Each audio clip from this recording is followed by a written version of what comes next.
Welcome to Better, a Tsang and Associates original podcast. I'm your host, Jane Park, and together we explore practical strategies for living a more mindful and fulfilling life. Today, we're talking about how to leverage real estate.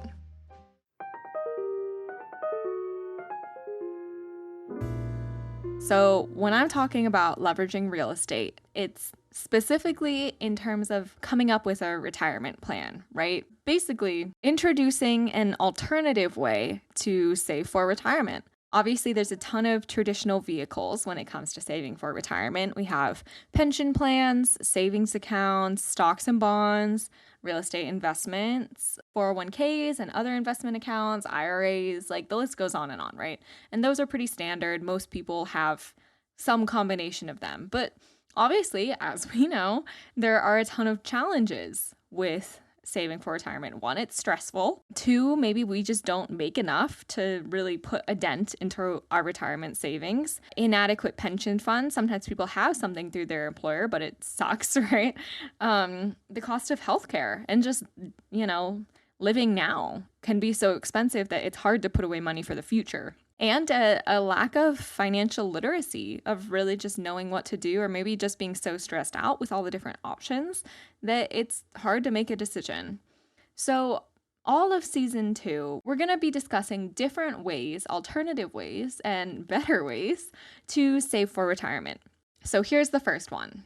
Imagine a young person and their family who were able to map out the entire retirement of that young person without being super smart or having a super high paying job or like investing 80% of their income in stocks or any of those things.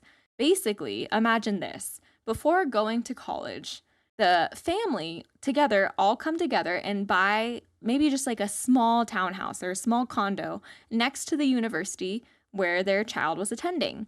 So instead of paying the cost of living in the dorms, their child lived there and rented out the 2 extra rooms to other classmates. Then, when the child got his or her first job, he didn't sell the condo, he rented out all of the rooms, right? So you can imagine this going on for, kind of just having this as a rental property forever. 4 years later, the son, he had bought another home and was receiving far more than his current mortgage payment. So you're able to basically cover the cost of buying a new house. So basically you're just building your real estate portfolio, right? Then you get married, you move up in house, and you're able to do that through the income that your other 2 rental properties now are generating.